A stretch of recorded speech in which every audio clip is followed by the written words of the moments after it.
Hello guys, કેમ છો? જય માતાજી. ભાઈ બપોરના વાગ્યા છે 12 ને આજે તો સન્ડે હતો, થોડું મોડું થયું ઉઠવામાં અને બહુ પવન, ગજબનો પવન આવી રહ્યો.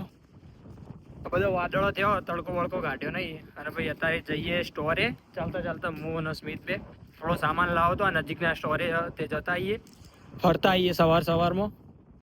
અને આજે ભાઈ આપણે જે કંપનીના રૂમ મળ્યા છે એનો રૂમ ટૂર આપવાના આવીએ, બરોબર? એટલે તમને બધું બતાવીએ કેવા રૂમ છે, કેવી સુવિધા આપેલી છે કંપનીવાળાએ, અને અમારે જે એક એપાર્ટમેન્ટમાં એમાં કેટલા લોકો રહે, બરોબર? એ બધું તમને બતાવીએ આજે. અને ભાઈ તમે વિચારતા હશો કે અહીંયાના રોડ ને બધું આટલું ચોખ્ખું કેમ? તો ભાઈ એના એક રીઝન કે આવી રીતના ડસ્ટબિન દરેક 5-5 મિનિટે રસ્તા ઉપર મૂકેલી જ છે.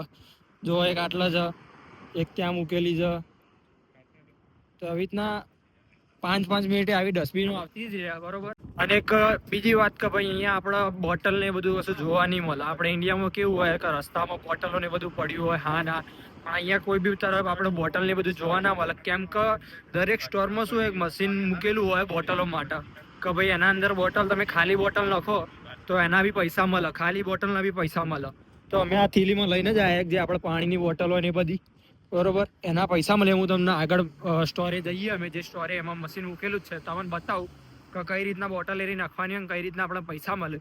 તો એનાથી આપણે ગમે તે કોઈ બી વસ્તુ આપણે લઈએ કે ગમે તેમાં યુઝ કરી શકીએ. એટલે તમને રસ્તા ઉપર કોઈ બી રસ્તા પર એવી બી બોટલો જોવા નહીં મળતી. આપણા રૂમથી જે નજીકનો સ્ટોર હતો ત્યાં પહોંચી જઈએ. આ રહ્યો સ્ટોર છે અને કશી પબ્લિક આવેલી લાગે, ગાડીઓને એવું પડ્યું. અને જો સ્ટોરના બહાર બી એક ડસ્ટબિન મૂકેલી છે. આ રહ્યો સ્ટોર છે. જો સ્ટોરના અંદર આવતા જ આવું મશીન દરેક સ્ટોરમાં મૂકેલું હોય. જો ખાલી બોટલ નાખવાથી આપણને પૈસા નહીં બોલો. જો આ એટલે આપણે પીધેલી એરી જો કેમ, તો આવી રીતના બાજુમાં પૈસા કાઉન્ટ થવા માંડે. આમાં કઈ બી વસ્તુ નાખી શકો, પાણીની બોટલ, કોઈ બી ખાલી વસ્તુ તમે નાખી શકો.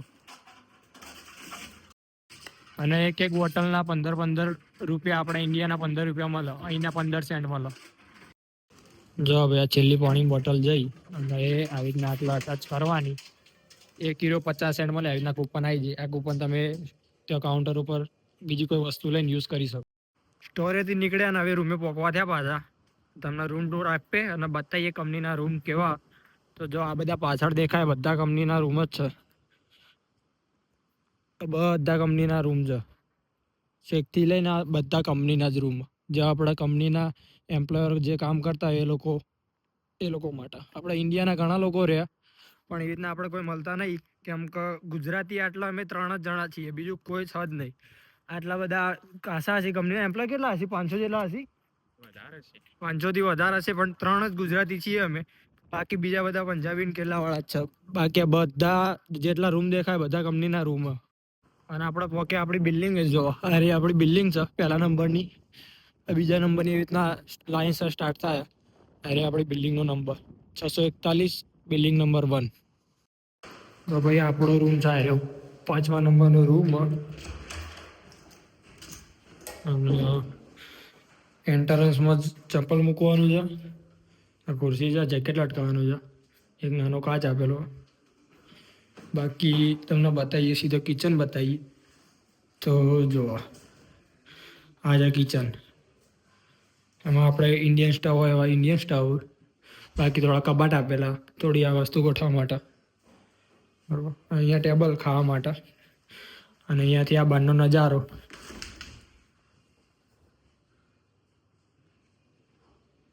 હવે ભાઈ તમને મારો રૂમ બતાવું. તો જો આ જો મારો રૂમ છે, આ આપણો બેડ છે, આ સ્મિતનો બેડ છે. અને આવી રીતના 2 ટેબલ આપેલા છે, બરાબર? આ આપણો રૂમ. અને આ 2 અલમારી આપેલી છે. ઉપર અમે બેગ મેળી દીધી, કેમ કે બેગ નીચે મૂકીએ તો પાછી જગ્યા ના રહે, એટલા માટે ઉપર મેળી દીધી બેગ. અને આ હીટર આપ્યું કે જે તમારા રૂમમાં ટેમ્પરેચર મેન્ટેન રાખે. અને બહાર જઈએ તો આ મસ્ત ગેલેરી આપેલી છે, બરાબર? અહીંયાથી આવો કંઈક નજારો. કપડાં વપડા સુકાવવા હોય આપણે જાતે ધોઈ હોય તો આટલે સૂકવી શકીએ. હવે અમારો રૂમ તો પતી ગયો, બરાબર? હવે તમને પ્રદીપનો રૂમ બતાવું, એ લગભગ અંદર પૂજા કરે કંઈક. હા, પ્રદીપનો રૂમ છે અને હાલ પૂજા ચાલી રહી છે હનુમાન દાદાની, બરાબર? અને બાજુ અમે રહીએ, બાજુ પ્રદીપ. અને એક બીજો રૂમ છે જ્યાં બીજા 2 ભાઈ રહે છે. આ રૂમ છે. કિચન આ બાજુનો તો એન્ટરન્સ થઈ ગઈ. એ રહ્યો અમારો રૂમ થઈ ગયો. બાજુ પ્રદીપનો રૂમ છે. આ કિચન છે ને એક બીજો રૂમ છે. તમને બાથરૂમ બતાવો તો બાથરૂમ છે બરોબર. ભાઈ એ તો આપણો રૂમ ટૂર. હવે અત્યારે જઈએ પેલા ભાઈબંધના ઘેર બીજા ને હતા કોઈક બર્થડે હતો એમને કોઈક અમને બોલાયા છે તમને એમનો રૂમ બતાવીએ. પેલો રહ્યો રૂમ અને આ ઉપર રહ્યો એ રહ્યો રૂમ આપણો. અને આ જો આટલી બધી બિલ્ડિંગો અને અરે આપણા ભાઈબંધનો રૂમ છે. એ કણ અત્યારે જઈ રહ્યા છીએ બરાબર. એ બધા બેઠા જ છે ખાવા. અરે બધા માહિતી જોઈ રહ્યા કે આ બધા આવું કલ્લા બોર કરવા. કોઈક બર્થડે હતો કોઈક ભાઈનો એમને બોલાયા અને આપણે ગુજરાતી નહીં યાર કેલાવાળા કંપનીમાં ભાઈબંધ થઈ ગયા.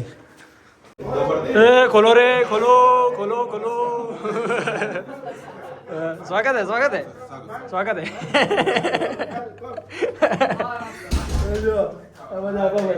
चप्पल निकाल કેમ છો?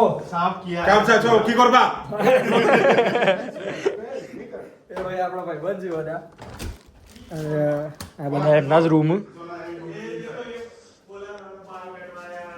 હેપી બર્થડે આ ભાઈનો બર્થડે એમના રૂમમાં આવા છોડવા વાયેલા.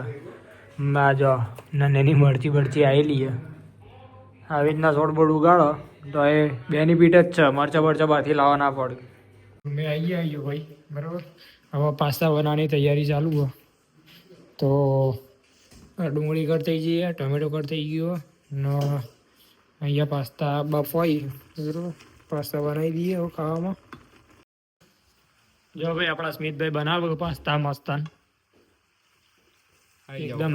હાઓ અહીં જો ખાવા એકદમ રેડી કરી નાખ્યો. અને માયોનીઝ આવી ગયો. પ્રદીપભાઈ લઈને આવી ગયા માયોનીઝ. બીજા શેફ માયોનીઝ એડ થાય થોડો પતી ગયો લાગે હો ભાઈ. આવશે આવશે આવશે આવશે એમ ન થાય રેખા. જો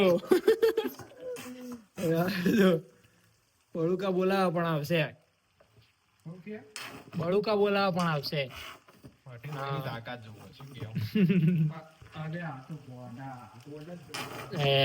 માયોનીઝ થોડો એડ થઈ જાય પછી પરફેક્ટ પાસ્તા રેડી.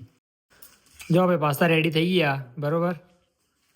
અને શનિ રવિ આવું જ પાસ્તા બનાવીએ જેમ કે 3 જણા જોડે હોય બરોબર. એટલે આવું પાસ્તા ખાઈએ મજા રહે થોડી. બાકી રોટલી ને એવું તો બનાવીએ જ છીએ. તમે શોર્ટ્સમાં જોતા જ હશો બરોબર. તો આપણા રૂમ ટૂર તમારો વિડીયો સારો ગમે તો લાઈક કરજો, શેર કરજો, સબસ્ક્રાઈબ કરજો બરોબર. સપોર્ટ તો કરજો બરોબર. બાકી બીજા વિડીયો આવા લઈને આવીશું નવા તો ચેનલનો આગળ વિડીયો આવશે જ આપણા નવા તો જોતા રહેજો બરોબર. બાકી લાઈક ને બધું કરી દેજો. મળીએ બીજા વિડીયોમાં. જય માતાજી.